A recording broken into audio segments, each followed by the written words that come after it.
나올 때마다 박수 안 쳐주셔도 됩니다. 제가 이상하게 송구한 마음이 드네요.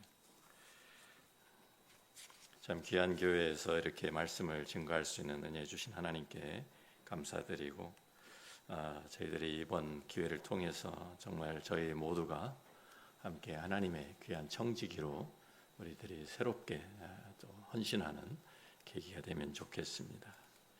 잠깐 우리 기도합니다. 아버지 하나님, 주님의 날입니다. 복된 날입니다. 생명의 날입니다. 부활의 날입니다. 주님, 이날 저희들을 주님 앞에 불러주셨습니다. 이 시간 하나님의 말씀 앞에 저희들 무릎을 꿇게 하시고, 그 말씀 가운데 저희들이 새롭게 도전받게 하시고 또 결단하게 하셔서 하나님이 기뻐하시는 삶을 살아가는 저희 모두가 될 수 있도록 인도하여 주옵소서. 예수님 귀하신 이름으로 기도합니다. 아멘. 우리는 내가 내 삶의 주인이라고 주장하는 사람들이 아니라, 나는 이제 예수님이 나의 주님이시다, 예수가 주님이시다라는 이 고백을 하는 사람들입니다. 우리는 청지기로서 이제는 내 자신을 위해 살아가는 사람들이 아니라 하나님의 영광을 위해서 살아가는 사람들입니다. 우리는 그래서 삶의 세 가지 큰 영역을 우리가 3Ts로 저희가 나누었죠. 그래서 우리 첫 시간에는 타임, 우리 시간에 대한 관리, 또 두 번째 오늘 이 시간에는 우리 treasure, 재물이라는 것과 대한 관리고요. 세 번째는 또 이제 우리 다음 시간에 할 것은 우리가 하나님께서 우리에게 또 주신 talents, 우리 재능을 우리가 어떻게 잘 관리하고 활용할 것인가에 대한 내용입니다. 자, 우리 이 시간에는 이제 treasure, 재물, 이제 재물 관리, 그러니까 여러분이 투자를 해가지고 주식을 해가지고 큰 돈을 벌고 이런 거 가르쳐 드리려고 하는 말이 아닙니다. 하나님께서 우리에게 맡기신, 하나님의 것을 우리에게 맡기신 재물을 우리가 어떻게 관리하고 어떻게 또 하나님의 영광에 위해서 사용해야 되는가, 이러한 내용에 대한 말씀이죠. 근데 우리는 지금 돈이면 아주 돈이 곧 힘이 되는 그러한 자본주의 사회에 살고 있습니다. 많은 사람들이 그렇기 때문에 이 돈이 곧 힘이다라고 이렇게 믿고 있고요. 돈만 가지고 있으면 무엇이든지 가능해질 수 있고 행복해질 수 있다라는 이러한 물질 만능주의의 허상에 사로잡혀 있는 사람들이 많습니다. 자, 자본주의 세상에서는 돈이 그 힘을 발휘하기 때문이죠. 돈이 많은 사람은 참 대우를 받고 성공한 사람으로 인정해 줍니다. 그러니까 많은 사람들이 돈을 우상으로 섬깁니다. 믿는 사람들조차 이러한 이 세상의 흐름 속에 함께 휩쓸려서 살아가고 있습니다. 성경은 돈이 우상이 되는 일에 대해서, 아주 그 위험에 대해서 분명히 경고하고 있는 것을 우리들이 성경에 찾아봅니다. 주님께서 친히 말씀하시는 것이 마태복음 6장 24절 말씀이죠. 같이 한번 읽어봅니다. 한 사람이 두 주인을 섬기지 못할 것이니 혹 이를 미워하고 저를 사랑하거나 혹 이를 중히 여기고 저를 경히 여김이라. 너희가 하나님과 재물을 겸하여 섬기지 못하느니라 그랬습니다. 너희가 하나님과 재물을 겸해서 둘 다 섬길 수는 없다라고 분명히 예수님 말씀하시죠. 자, 우리가 이제는 예수님을 주인으로 모신 이제 우리들은 재물에 대해 어떠한 우리들이 자세를 가져야 할지 성경을 통해서 우리가 먼저 잠깐 나누고, 또 그 이후에 또 헌금에 대한 내용도 함께 다루도록 하겠습니다. 자, 성경이 가르치는 재물과는 자본주의도 아니고 금욕주의도 아닙니다. 성경은 재물에 대해서 굉장히 균형 있는 그런 가르침을 우리에게 주고 있습니다. 우리 창세기 1장 31절 말씀 보시면은요, 우리가 하나님께서 선지를 다 창조하신 후에 뭐라고 하셨는지 한번 볼까요? 같이 읽습니다. 하나님이 지으신 그 모든 것을 보시니 보시기에 심히 좋았더라. 저녁이 되고 아침이 되니 이는 6째 날이니라. 모든 것을 다 창조하신 후에 하신 말씀이 심히 좋았다라고, 하나님이 보시기에 심히 좋았다라고 성경이 우리에게 가르쳐 줍니다. 자, 모든 물질은 하나님이 창조하신 것입니다. 그리고 또한 하나님께서 기뻐하셨음을 성경이 우리에게 밝히고 있습니다. 그렇기 때문에 이것은 이원론 아니면 또 금욕주의에서 가르치는 그런 것과는 상반된 것이죠. 우리 디모데전서 4장 3절부터 5절을 우리가 찾아보면 여기에 금욕주의에 대한 내용이 좀 나오죠. 같이 한번 읽어봅니다.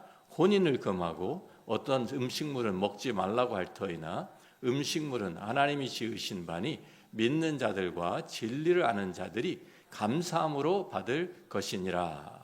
4절도 또 여기서 보면 하나님께서 지으신 모든 것이 선함에 감사함으로 받으면 버릴 것이 없나니 하나님의 말씀과 기도로 거룩하여 짐이라 하고 분명히 가르쳐 줍니다. 참 혼인 또 어떤 음식물 이런 것들은 금하라 이런 것을 가리켜 사도 바울은 4장 1절에 귀신의 가르침이다 라고 이렇게 말합니다. 하나님의 뜻, 하나님께서 선하게 창조하셨는데 이 귀신이 사탄이 왜곡을 시킨 것이다 라고 말씀하는 것이죠. 하나님의 창조물은 하나님의 뜻에 따라서 모두 선하게 원래는 선하게 지음을 받은 것인데 그 자체로는 악한 것이 하나도 없다는 것이죠. 자, 그런데 단지 사람들이 잘못 사용하기 때문에 문제가 있는 것입니다. 우리 잠언서 22장 4절 말씀도 또 우리 한번 찾아봅니다. 같이 읽습니다. 이거 22장 4절인가요? 잘못되는 것 같은데요. 제가 읽어드릴게요. 겸손과 여호와를 경외함의 보상은 재물과 영광과 생명이니라 라는 말씀이 성경에 있습니다. 자, 그래서 우리가 하나님을 섬기고 우리가 하나님 앞에 순종할 때 하나님께서 보상해 주시는 것 중에 하나가 재물이다 라고 성경이 가르쳐 주시는 겁니다. 그래서 하나님께서 주시는 여러 가지 복이 있는데 그 중에 하나가 재물이라는 거 성경이 가르쳐 줍니다. 그래서 우리가 성경을 보면은 우리 믿음의 선조들, 우리가 아브라함, 또 이삭, 야곱을 비롯해 가지고 또 참 모든 그 우리의 믿음의 선조들, 또 욥과 같은 사람들은요 엄청난 부자였습니다. 그냥 우리가 보통 생각하기 상상하기 참 힘들 정도로 엄청난 부자였어요. 아브라함은 자기 집에 315명에 되는 군사를 거느릴 정도로 그 사람들 315명 생각해 보십시오. 그 사람들도 식솔들이 있을 거 아닙니까? 그 큰 그룹을 그 많은 사람들을 다 먹이고 다 좀 하려고 하면은 보통 돈이 많이 들어가는 게 아니잖아요. 그런데 그 모든 것을 다 감당할 수 있을 만큼 엄청난 거부였다라고 성경이 말하고 있어요. 그리고 이삭은 그 아브람보다 훨씬 더 큰 부자가 되었다라고 또 나중에 말씀하고 있어요. 그렇기 때문에 우리가 이 아브라함, 이삭, 야곱 뭐 이런 사람들 보면 엄청난 부를 이뤘던 사람이고요. 욥도 동방에서 제일 큰 부자였다라고 성경이 증언합니다. 그러니까 하나님께서 이러한 것들을 재물을 우리 하나님의 사람들에게 맡기시는 것을 우리가 성경의 통해서 볼 수 있는 것이죠. 그래서 이것은 하나님께 주시는 복이다. 그렇지만 거기에는 위험이 있다라고 분명히 재물에 대한 경고를 우리에게 해주고 있습니다. 자, 첫 번째로 그 재물의 위험이 어떤 것이냐면 재물은 참된 만족을 주지를 못합니다. 우리 전도서 5장 10절 말씀 보십시오. 같이 읽어봅니다. 은을 사랑하는 자는 은으로 만족하지 못하고 풍요를 사랑하는 자는 소득으로 만족하지 아니하나니 이것도 헛되도다. 그렇죠. 세상의 모든 부귀와 영화를 누렸던 솔로몬 왕이 한 말입니다. 솔로몬 왕이 노년에 자기가 다 누려봤지만 그 소득이 엄청난 사람도 결국에는 공허함, 그 만족함을 주지 못한다. 이거 소득으로 만족하지 못한다라는 고백을 하고 있습니다.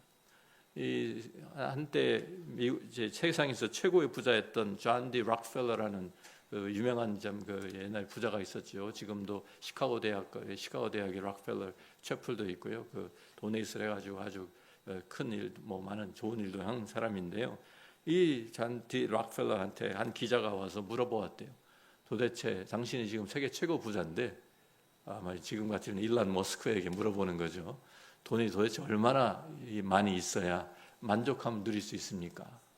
그랬더니 존 디 록펠러가 뭐라고 대답했는지 아세요? 조금 생각을 해보더니 just a little bit more. 항상 자기가 지금 세계 최고 부자인데도 불구하고 조금 더 있으면 좋겠다. 조금만 더 있었으면 좋겠다. 이런 돈이 아무리 많아도 항상 그것이 나 자신을 충족시켜주지 못한다는 것을 말씀해주고 있는 것이죠. 돈이 아무리 많아도 돈으로 살 수 없는 것들이 세상에 너무나도 많습니다. 여러분, 돈으로 수많은 책들은 사가지고 책장에 탁 이렇게 멋있게 책장을 꾸밀 수는 있지만요, 이 두뇌 머리는 돈으로 살 수 있는 게 아닙니다. 산의 진미는 우리가 사서 잘 차려놓을 수 있지만 식욕은 돈으로 살 수 있는 것이 아닙니다. 그러니까 그 많은 걸 차려놓고도 아무리 먹어도 맛이 없는 사람들이 많아요. 자, 크고 호화로운 저택은 우리가 돈으로 살 수 있지만 행복한 가정은 돈으로 살 수 있는 것이 아닙니다. 우리가 쾌락은 살 수 있지만 사랑은 돈으로 살 수 있는 것이 아닙니다. 명품은 우리가 돈으로 사지만, 명품백들을 우리가 들고 다니지만 교양은 돈으로 사는 것이 아닙니다. 재미로운 일들은 우리가 돈으로 살 수 있지만 기쁨을 돈으로 살 수는 없습니다. 십자가는 우리가 사서 십자가 금목걸이 해가지고 걸고 다니지만 구원은 돈으로 사는 것이 아니에요. 자, 그래서 우리가 돈은 아무리 많아도 만족감을 주지 못한다. 그러니까 돈이 만족감을 줄 거라고 착각하지 말라고 성경이 경고하는 것입니다. 두 번째 경고는 재물은 영적 성장의 걸림돌이 될 수 있다라는 것입니다. 우리 마가복음 4장 18절 19절 말씀인데요. 같이 읽어봅니다. 또 어떤 이는 가시떨기에 뿌려진 자니 이들은 말씀을 듣기는 하되 세상의 염려와 재물의 유혹과 기타 욕심이 들어와 말씀을 막아 결실하지 못하게 되는 자요. 씨 뿌린 자에 대한 비유의 말씀이죠. 씨들이 이렇게 뿌려졌는데 여러 씨들이 어떤 것은 길가에, 어떤 것은 가시떨기 속에, 어떤 것은 뭐 이런 여러 이제 과정이 또 좋은 땅에 뿌려지기도 하죠.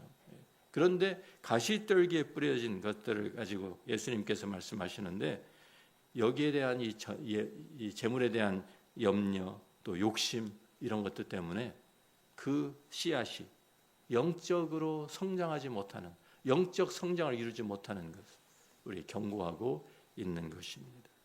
또 세 번째로 이 경고는 재물에 대한 욕심은 여러 가지 악의 근원이 된다라고 우리에게 성경이 경고하고 있습니다. 자, 디모데전서 오늘 우리가 읽은 6장 9절 10절 말씀 다시 읽어봅니다.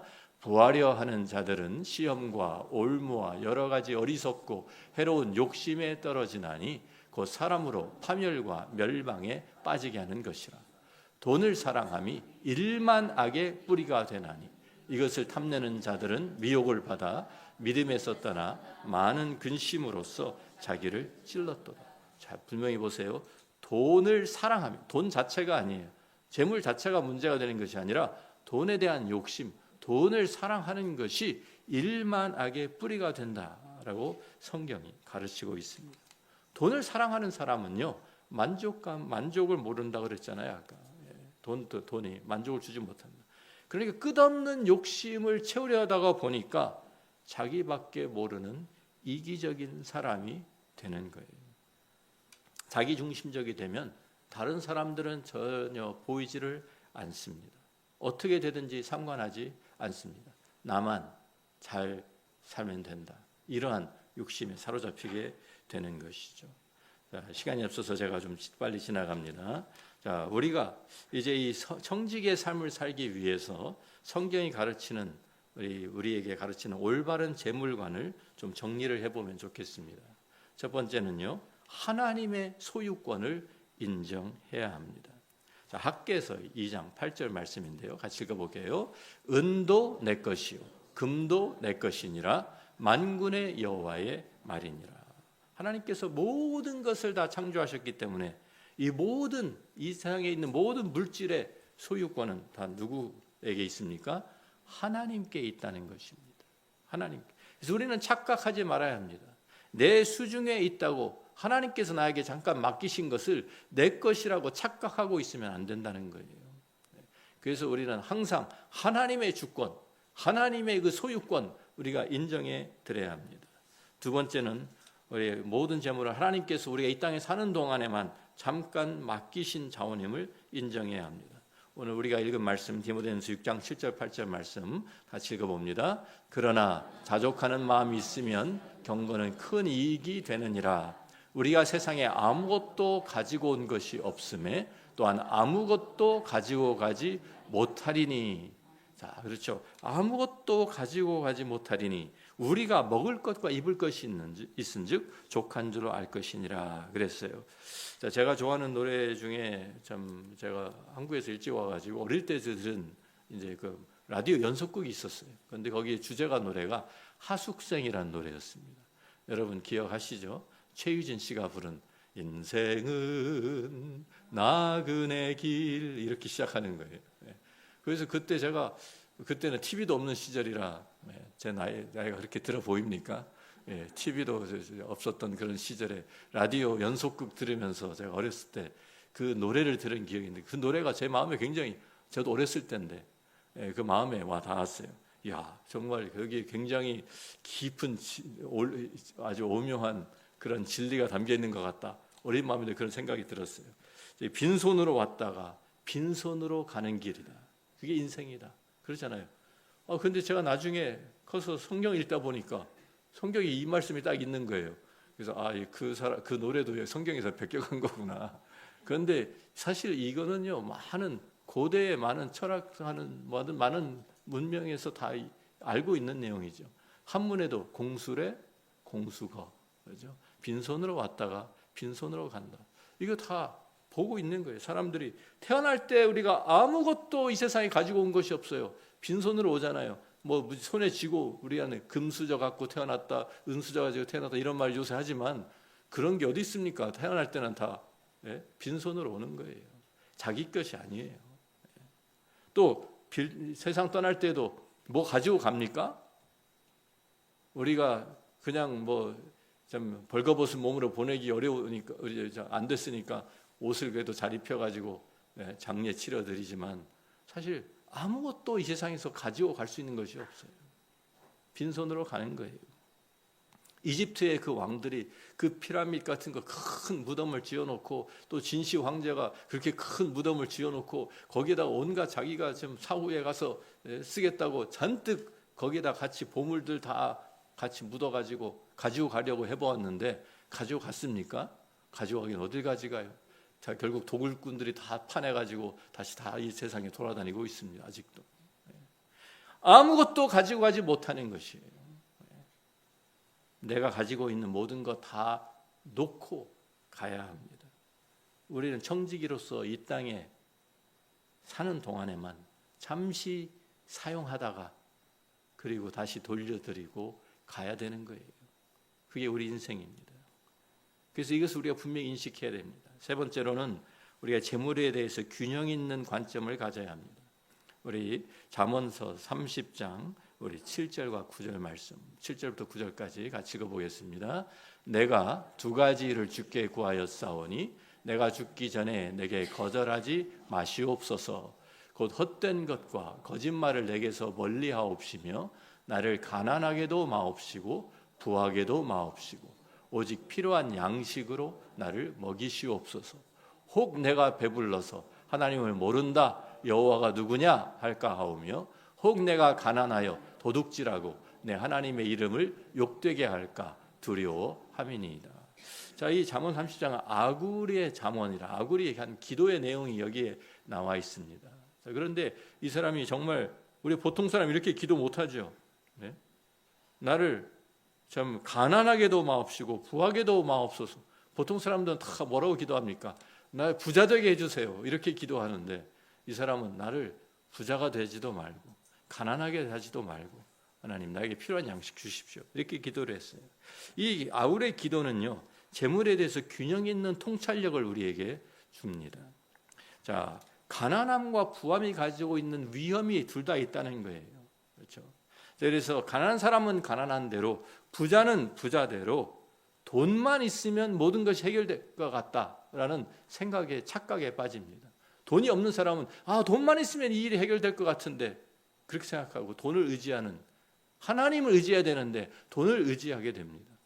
부자는 내가 돈 있는데 돈으로 해결하지 뭐 돈으로 다 해결하려고 하는 그래서 하나님 의지하지 않고 돈을 의지하는 그런 위험이 있습니다. 믿음의 대상이 하나님이 아니라 재물이 될 수 있다는 거예요. 너무 가난해도 너무 부해도. 또 이 재물이 참 그런 그 의지하기 시작하면 그게 초점이 되죠. 그래서 가난한 사람은 어디서 돈 구할 데 없나 그래서 계속 자나깨나 돈 걱정하고 돈 생각합니다. 어디서 돈 구하지? 부자는 부자대로 가지고 있는 거 지켜야 되니까 누가 내 거 뺏어갈까 봐 또 훔쳐갈까 봐 이걸 그냥 지키느라고 돈 걱정합니다. 그래서 걱정이 끊이질 않아요. 그러니까 삶의 우선순위가 다 돈에 가 있는 거예요. 가난한 사람도 돈 걱정, 부자는 부자대로 돈 걱정. 그러니까 우선순위가 돈이 돼버리는 것이죠. 그래서 하나님을 대하는 태도에 있어서도 아굴이 하는 것처럼 자기가 하나님 의지하지 않고 너무 배가 불러서 하나님 앞에서 교만해질 수도 있고 너무 가난해지면 하나님을 욕되게 할 수도 있으니까 하나님 나를 너무 가난하지도 않고 너무 부하게도 하지 마옵시고 일용할 양식을 주십시오. 이렇게 기도한 것입니다. 자, 우리가 네 번째로 우리는 자족하는 비결을 배워야 됩니다. 빌립보서 4장 11절부터 13절 말씀인데요. 같이 읽어보겠습니다. 내가 궁핍함으로 말하는 것이 아니라 어떠한 형편에든지 나는 자족하기를 배웠노니 나는 비천에 처할 줄도 알고 풍부에 처할 줄도 알아. 모든 일 곧 배부름과 배고픔과 풍부와 궁핍에도 처할 줄 아는 일체의 비결을 배웠노라. 내게 능력 주시는 자 안에서 내가 모든 것을 할 수 있느니라 라고 13절이 말합니다. 많은 사람들이 빌립보서 4장 13절 말씀 내게 능력 주신 자에서 내가 모든 걸 할 수 있다라는 이 말씀을 잘못 이해하고 인용하는 때가 많은 것 같아요. 자, 그런데 왜 저도 우리가 이제 대학교 다닐 때요. 대학교에서 막 학기 말 이제 시험이 뭐 파이널 시험을 봐야 되는데 공부는 제대로 못했고 그러면 하나님 뭐 이번만 봐주세요. 이 시험 보는 동안에 제 IQ가 갑자기 좀 늘어나게 해주세요. 뭐 별기도 다 했습니다. 그렇죠? 예, 그래가지고 요행으로 그냥 어떻게 시험 잘 보고 지나가려고. 자, 그러면서 내게 능력 주신 자 안에서 하나님 능력 주시면 갑자기 내가 똑똑해지고 이런 얘기 하는 겁니까? 예, 그런 얘기가 아닙니다. 문맥을 통해서 보면 사도 바울은 훈련을 통해 가지고 어떠한 상황 속에서도 자기는 자족하는 법을 배웠다라는 그 얘기를 하고 있는 것입니다. 그러니까 내게 능력 주신 자 안에서 내가 궁핍한 데 처할 수도 있고 부한 데 처할 수도 있는 그것을 나는 비결을 체득했다. 그런 얘기를 하는 것이에요, 지금. 그래서 배부르면 배부른 대로, 배고프면 배고픈 대로 그 가운데서 그 상황을 다스리는 그리고 자족하는 비결을 배웠다라고. 비결을 배웠다는 말은 뭡니까? 처음부터 그랬다는 것이 아니라 자기도 훈련을 통해서 이것을 습득했다, 배우게 되었다 그런 얘기예요. 환경과 상황에 지배를 당하는 것이 아니라 그것을 초월하면서 살아가는 믿음을 말하고 있는 것입니다. 자, 어떻게 어떤 모든 형편에서 자족할 수 있습니까? 하나님의 주권을 우리가 믿는다면, 하나님께서 하나님의 자녀들을 책임지신다는 것을 우리가 믿는다면 하나님께서 우리 필요한 거 공급해 주시지 않겠느냐, 이 믿음이에요. 이 믿음 가지고 사는 거예요. 우리 하나님의 사람들은. 우리가 무슨 뭐 복권 유행 바라고 그렇게 사는 것이 아니라 복권만 터지면 제가 목사님한테 와서 그런 얘기 하는 사람이 있더라고요. 11조 제가 드리면 건축하겠습니다. 뭐 별 얘기 다 하는 그런 사람도 있어요. 그런데 그런 유행을 바라는 것이 아니라 하나님 믿는 거예요. 하나님이 나의 아버지신데, 주님이 나의 주님이신데 나 하나 책임지지 않으시겠느냐? 그 믿음, 그 안에서 자족하면서 하나님의 주권을 믿으면서 하나님이 나의 모든 필요한 것 공급해 주신다라는 것을 믿으면서 사는 것입니다. 빌립보서 4장 우리 19절 말씀도 읽어보겠습니다. 자, 같이 읽어봅니다. 나의 하나님이 그리스도 예수 안에서 영광 가운데 그 풍성한 대로 너희 모든 쓸 것을 채우시리라. 믿습니까? 예, 그렇게 우리가 사셔야 됩니다. 자, 재물이라는 것은 결론적으로 우리가 이 땅에 사는 동안에 하나님의 일을 할 수 있도록 하나님께서 우리에 맡기신 자원일 뿐입니다. 시간과 같이. 시간도 자원이고 이 재물도 우리에게 주신 자원인 거예요. 재물 자체가 우리의 목표가 되어서는 안 되는 것입니다. 이것은 우리의 도구가 되어야 되는 것이에요. 또 재물을 통해서 참된 만족, 평안, 기쁨 이런 것도 누릴 수 없는 것입니다. 왜? 이런 것들은 오직 하나님께서만 공급해 주실 수 있는 것이기 때문입니다. 우리가 참 창세기 1장 28절을 우리가 돌아가서 보면은요. 창세기 1장 28절 한번 띄워주시고요. 같이 읽습니다. 하나님이 그들에게 복을 주시며 하나님이 그들에게 이르시되 생육하고 번성하여 땅에 충만하라. 땅을 정복하라. 바다의 물고기와 하늘의 새와 땅에 움직이는 모든 생물을 다스리라 하시니라. 하나님께서는 우리에게 뭘 땅에 충만하라. 땅을 정복하라. 모든 것을 다스리라 라고 명령하셨어요. 모든 것을 우리가 재물의 노예가 어느 것의 노예가 되어서는 안 되는 거예요. 하나님 외에는. 우리가 하나님께 우리 속한 사람들이기 때문에 하나님의 이제는 우리의 종들이기 때문에 하나님께만 속했으면 이제는 다른 것의 종이 되어서는 안 되겠죠. 자, 그래서 우리가 하나님께서 우리의 이제는 주인이 되어 주셨다. 우리의 시간의 주인이 되셨고 우리의 삶의 주인이 되셨다. 자, 그래서 우리가 지난 시간에 우리가 이 안식일이라는 것이 하나님께서 이 시간의 주인이 되시고 그것을 인정하고 우리 삶으로 고백하는 것이 안식일 주일을 지키는 것으로 표현되는 것처럼 하나님께서 이 모든 나에게 주신 물질의 주인이 되신다라는 것을 인정하고 삶으로 고백하는 것이 바로 헌금 생활입니다. 자, 그래서 우리들이 헌금이 그렇게 중요한 거예요. 우리의 신앙 고백인 거예요. 믿음의 고백인 거예요. 자, 그래서 헌금에 대한 설교를 들으면 많은 성도님들이 부담을 가지십니다. 또 목사님들도 그러니까 이 헌금에 대한 설교하는 것도 굉장히 부담스러워하는 그런 우리 목사님들도 많습니다. 자, 그런데 예수님께서는요, 돈에 대한 설교를 무척 많이 하셨어요. 자, 이 주님께서 참 이 말씀하신 복음서에 나오는 그 비유들을 살펴보면 비유들의 한 6분의 1 정도, 그러니까 거의 20% 좀 안 되는 그런 그 모든 내용들이 재물에 관한 거예요. 재물에 관한 거. 그런 주제를 가지고.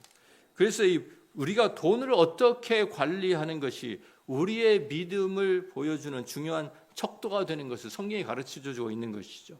그래서 우리가 예수 그리스도를 나의 주님으로 모시고 산다고 하면, 우리가 하나님의 주권을 인정한다고 하면 우리가 재물을 관리하는 것을 통해서 이것이 나타나야 된다는 거예요.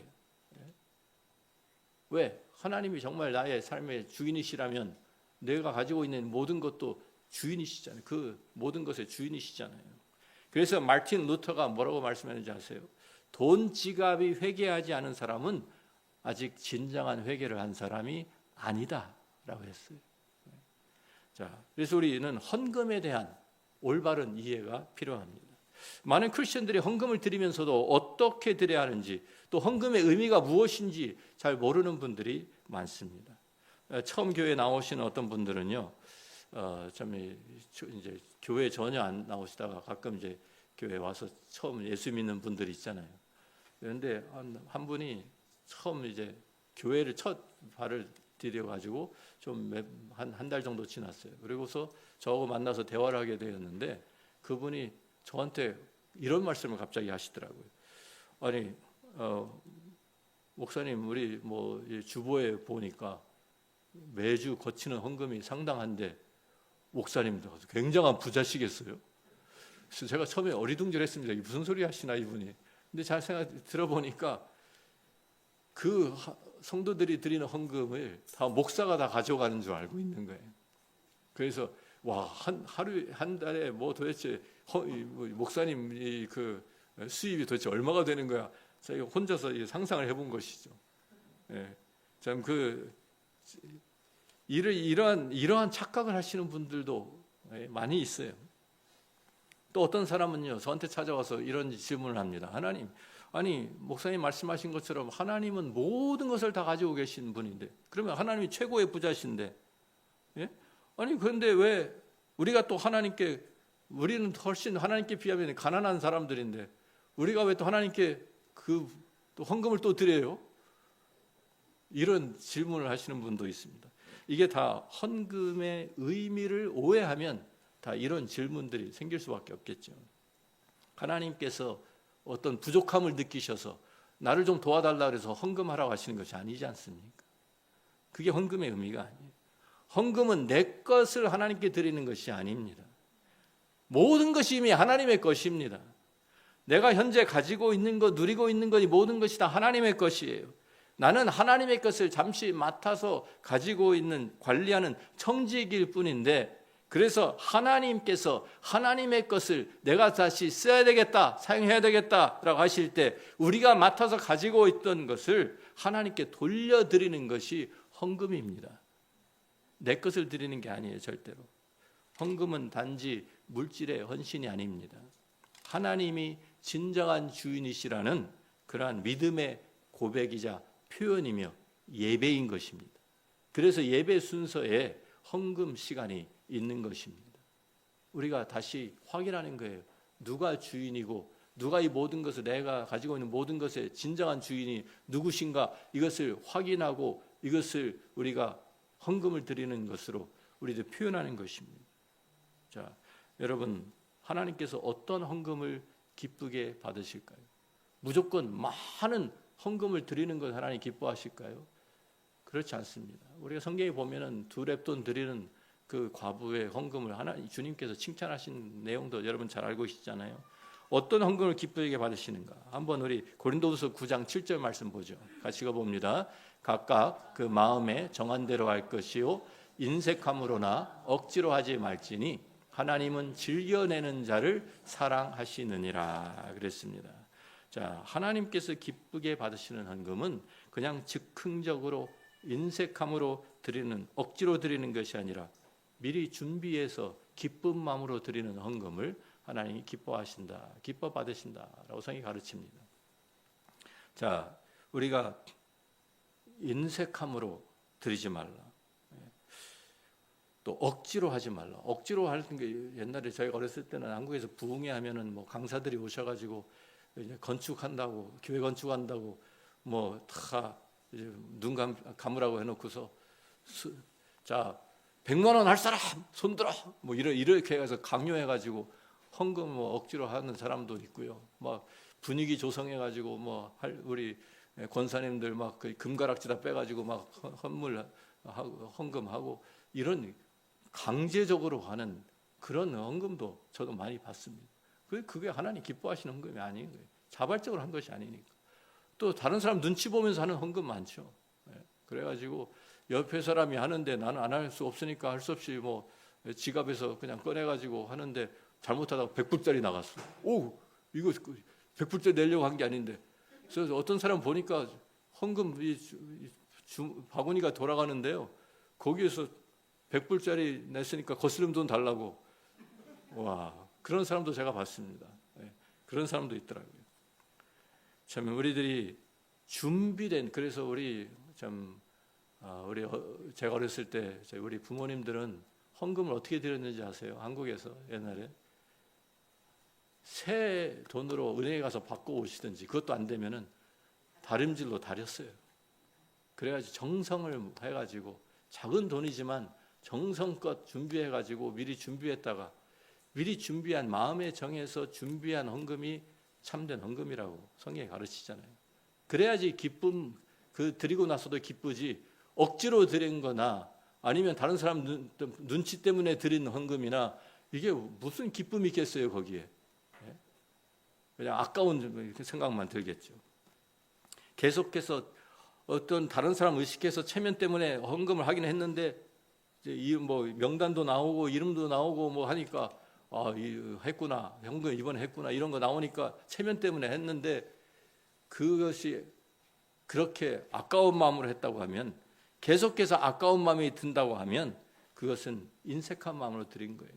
하나님 기뻐하시지 않는 헌금입니다. 자, 왜 헌금을 드리고 나서도 아까운 마음이 들까요? 다른 것이 아닙니다. 내 것을 하나님께 드렸다고 생각하니까 내가 뺏긴 기분이잖아요. 그러니까 아까운 거예요. 그래서 그런데 자, 이게 내 겁니까? 여러분 다 은행 구자들 가지고 계시죠? 은행 구자를 가지고 있는데 그 은행에 들어있는, 구자에 들어있는 돈이 은행 겁니까? 내 겁니까? 누구 거예요? 은행 거예요? 아니죠. 내 거예요. 은행에 맡긴 거예요. 은행은 맡아서 갖고 있는 것 뿐이에요. 그럼 제가 언제든지 은행에 가서 내가 내 맡긴 돈 찾을 거야, 돈 다시 돌려줘. 그러면은 은행이 내어줘야 됩니까? 아닙니까? 당연히 내어줘야 되죠. 자, 우리가 은행이에요. 우리가 하나님께서 우리에게 맡겨 놓으셨어요. 그런데 하나님께서 필요할 때, 야, 나 그 맡긴 돈 좀 찾아 써야 되겠다. 내가 사용할 곳이 있다. 그러면은 우리가 당연히 어떻게 해야 돼요? 내어 드려야 돼요. 이거 아니에요, 이거 내 거예요, 하나님. 그러면 이게 말이 안 되는 소리죠. 우리가 헌금을 잘 이해를 하셔야 돼요. 헌금이 주님께서 우리에게 잠깐 맡겨 놓으신 진정한 주인은 하나님이시기 때문에 언제든지 요청하면 당연히 내어 드려야 되는 것입니다. 헌금을 드리면서도 아까워하는 것은 아직도 내가 주인이라고, 내가 주인이 하나님이 주인이 아니라 내가 주인이라고 생각하기 때문에 아까운 거예요, 여러분. 우리들이 이 성경이 가르치는 헌금에 대한 이제 원리를 좀 생각해 보시면 좋겠는데요. 자, 그러면 어떻게 드려야지 하나님이 기뻐? 조금 전에 말씀드린 것처럼 인색함이나 뭐 억지로 내는 것이 아니라 기쁜 마음으로 하나님께 돌려드리는 것이죠. 그런데 우리가 그러면 도대체 얼마나 드려야 되나? 이런 것도 지금 문제가 되잖아요. 자, 그런데 제 이야기를 하나 드리겠습니다. 자, 목사님 한 분, 또 신부님 한 분, 또 유대교 랍비 한 분이 같은 동네에서 살았대요. 그런데 이분들에서 가끔 모여가지고 같이 이제 여러 가지 대화를 나누는데 그 대화 가운데 한 번은 주제가 헌금이었어요. 헌금. 자, 당신들은 도대체 거기에 와서 어떻게 헌금을 어떻게 드립니까? 그러니까요, 목사님이 먼저 이제 대답을 하는 거예요. 저는 하나님께서 주시는 것을 돈을 가지고 이제 그 수입을 가지고 방 안으로 들어갑니다. 방 안에 들어가서 이 원을 하나 바닥에 그립니다. 원을 그리고 그 위에다가 돈을 다 뿌립니다.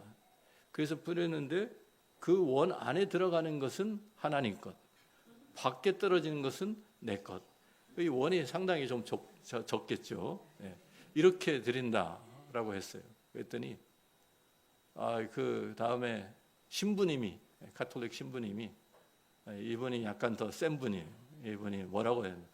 저도 비슷하게 하는데 저도 하나님께서 내게 주신 수입을 다 가지고 들어가서 방 안에 똑같이 가서 원을 그리는데 저도 공중에 돈을 뿌리고 뒤에 돈이 떨어지는데 금에 걸린 것만 하나님 것, 그 외의 거는 다 내 것. 이렇게 합니다. 자, 그러니까 마지막에 유대교 랍비가 이 사람이 최고수예요. 이 사람이 다 비슷하게들 하시는군요. 저는 이렇게 합니다. 저도 하나님 주신 수입을 가지고 방 안에 들어가서 위에다가 공중에 뿌립니다. 그리고 하나님께 이렇게 말합니다. 하나님, 공중에 있을 때 빨리 잡으세요. 떨어지는 거 다 될 겁니다. 최고수죠, 최고수. 얼마나 드려야지 하나님이 기뻐하실까? 자, 우리가 성경에 원리가 있어요. 어떻게 헌금을 하라는 원리가 있어요. 원리를 보시면은요, 각자의 소득의 비율에 따라서 드리는 것이다라는 거예요. 자, 구약 성경 먼저 봅니다. 신명기 16장 17절 같이 읽어봅니다. 각 사람이 내 하나님 여호와께서 주신 복을 따라 그 힘대로 드릴지니라. 많이 맡긴 사람은 많이 하나님께 드려야 되고 적게 맡긴 사람은 적게 드려야 된다. 비율로 드리는 것이다. 그 힘에 여호와께 주신 복을 따라 그 힘대로 드릴지니라. 그렇죠? 자, 또 우리 고린도전서 신약 성경에 또 가서 고린도전서 16장 2절 말씀 같이 읽어봅니다. 매주 첫날에 너희 각 사람이 수입에 따라 모아두어서 내가 갈 때에 연보를 하지 않게 하라. 역시 여기서 수입에 따라 그 말씀은 수입이 많은 사람은 많이, 적은 사람은 적게 그렇게 하라는 것이죠. 다 비율이에요, 비율. 항상 구약이나 신약이나 항상 하나님께 소득이 많은 사람 많은 대로 소득의 비율로, 적은 사람은 적은 대로 소득의 비율로 하나님께 드리는 거예요. 그래서 성경에서 우리에게 제시하는 가장 기본적인 비율이 있어요. 뭡니까? 11조입니다. 10분의 1이에요. 가장 기본적인 비율이. 자, 어떤 사람은 11조가 구약의 율법적인 거기서 나온 것이기 때문에 이제는 더 이상 따를 필요가 없다 이렇게 주장하는 사람도 제가 많이 봤어요. 그런데 11조가 어떻게 시작되었는지 성경을 한번 찾아보십시오. 창세기 14장 17절부터 우리 읽어봅니다. 아브라함이 그돌라오멜과 함께 그와 함께한 왕들을 쳐부수고 돌아올 때에 소돔 왕이 사회 골짜기, 그것도 왕의 골짜기로 나와 그를 영접하였고, 살렘 왕 멜기세덱이 떡과 포도주를 가지고 나왔으니 그는 지극히 높으신 하나님의 제사장이었더라. 계속해서요. 19절 또 20절. 그가 아브라함의 축복하여 이르되 천지의 주제이시오 지극히 높으신 하나님이여 아브라함에게 복을 주옵소서. 너희 대적을 내 손에 붙이신 지극히 높으신 하나님을 찬송할지로다 하매 아브라함이 그 얻은 것에서 10분의 1을 멜기세덱에게 주었더라. 자, 이거 지금 아브라함 이 시대에는 아직 율법이 오기 전이잖아요. 율법 모세를 통해서 주어졌으니까 한참 전에 11조가 시작된 것이 아브라함부터였다는 거예요. 아브라함이 자발적으로 자원해서 스스로 참 아브라함이 그 롯을 구하는 그 전쟁을 하고 승리하기 전 하나님께 감사와 찬송, 참 헌신의 표현으로 전쟁에서 얻은 것의 10분의 1을 하나님 드리는 그 내용으로 그 제사장 멜기세덱에게 주었다라는 것이죠. 그런데도 불구하고 11조가 모세 율법을 통해서 하나의 세금 제도 같이 이렇게 생각하는 것은 잘못된 것입니다. 율법이 오기 전부터 하나님의 사람들은 이러한 자원에서 드리는 이 11조가 하나의 가이드라인이 된 것이다. 이렇게 생각하시면 좋겠어요. 어떤 사람은 11조보다 더 많이 드리는 사람도 있고요. 어떤 사람은 아직 11조를 드릴 수 있는 믿음이 없다고 하면 그냥 비율로 하세요. 비율로. 그래가지고 20분의 1로 시작해도 돼요. 누가 뭐라고 하는 사람 아무도 없어요. 자원에서 하는 것이니까. 억지로 강요해서 하는 거 아니잖아요. 20분의 1도 힘들면 30분의 1로 하세요. 그것도 힘들면 50분의 1로 시작하세요. 그렇지만 비율로 하시는 것이 성경적입니다. 그렇게 해서 비율을 믿음이 잘하는 대로 조금씩 늘려가면 되는 것이죠. 그런데 성경이 제시하는 기본이 10분의 1입니다. 그런데 또 이 10분의 1도요. 우리가 온전한 11조를 드려야 돼요. 여러분 누가복음 11장 42절 말씀 보십시오. 같이 읽어봅니다. 화 있을진저 너희 바리새인이여 너희가 박하와 운향과 모든 채소의 11조는 드리되 공의와 하나님께 대한 사랑은 버리는도다. 그러나 이것도 행하고 저것도 버리지 말아야 할지니라 라고 주님께서 바리새인들을 책망하신 내용이 나오죠. 11조는 천천히 아주 철저하게 드리는데 11조를 온전하게 계산하라니까 어떤 분들은 막 센트까지 계산해가지고 그렇게 해가지고 11조 계산해가지고 드리는 분들도 제가 봤어요. 그런데 지금 그렇게 온전한 11조를 드리라는 그런 얘기가 아니에요. 지금 바리새인들이 이런 것처럼 그건 철저하게 계산해서 모든 것을 했는데 그 뒤에 하나님을 향한 사랑, 하나님 앞에서 공의를 행하는 것 이런 것들이 빠져 있었다. 그래서 그것은 온전한 11조. 물질은 드렸는데 마음은 안 드렸으니까 그건 온전한 11조 아니다. 그렇게 지금 말씀하신 거예요. 돈만 계산만 해가지고 11조 드리고 하나님의 주인 되심을 내가 인식하지 못하고 있다면 온전한 11조가 될 수가 없는 것이죠, 여러분. 삶에서 이 11조의 의미를 더 분명하게 우리들이 기억하는 것이 중요합니다. 모든 복의 근원이 하나님이시다. 이것을 인정하는 것이고요. 하나님을 하나님의 그 주권을 인정하는 것이 진정한 11조의 의미입니다. 나는 나의 주인의 종이다. 나는 청직이다. 이것을 기억하는 것이 11조를 드리는 거예요. 그래서 온전한 11조를 드린다는 것은요. 10분의 1은 하나님 것, 10분의 9는 누구 거예요? 내 것? 내 건가요? 자, 10분의 1은 떼어서 하나님께 드리는 이건 하나님 것. 그럼 10분의 9는 내 것? 맞습니까?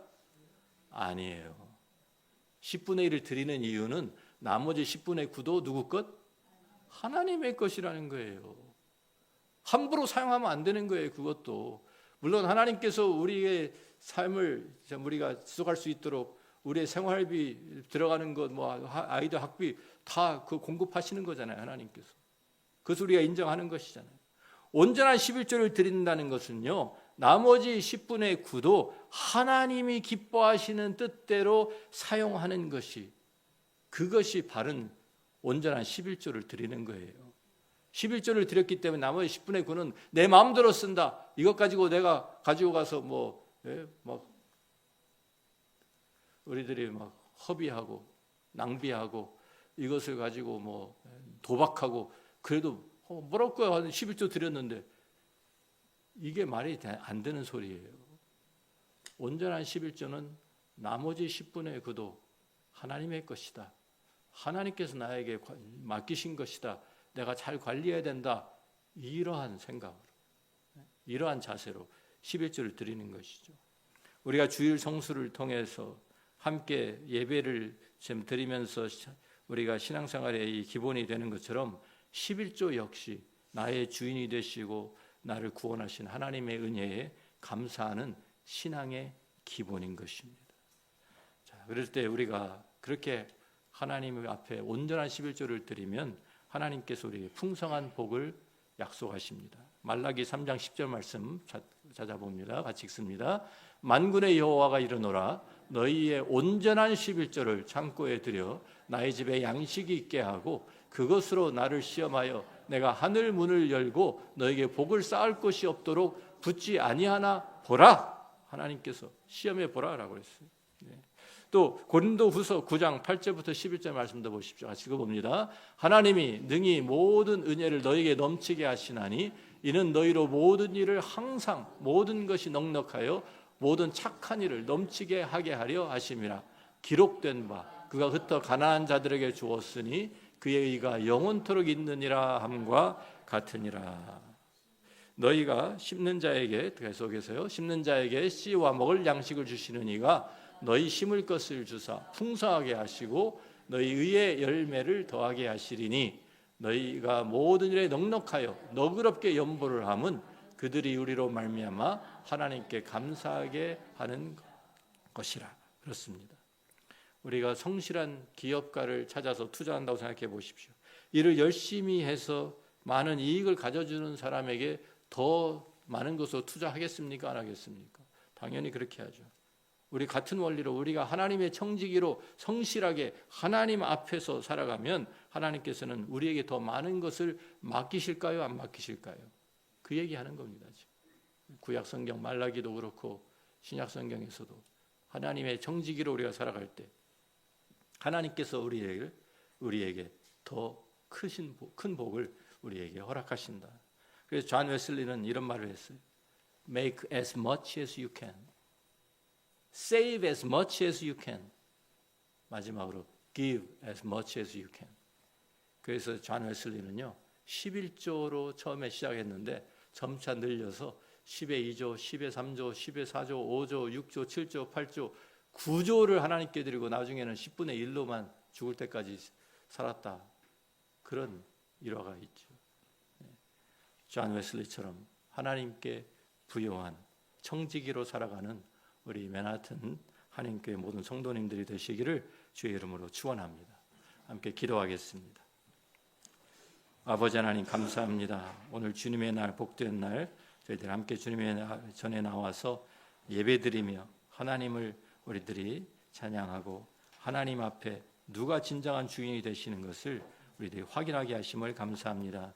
또한 이제 우리에게 물질을 주셨는데 이 모든 물질 하나님 앞에서 우리들이 신실하게 우리 잘 관리하며 또 하나님의 청지기로 살아가는 그래서 하나님의 일에 부요해지는 우리 모두가 될 수 있도록 인도하여 주옵소서. 예수님 귀하신 이름으로 기도합니다.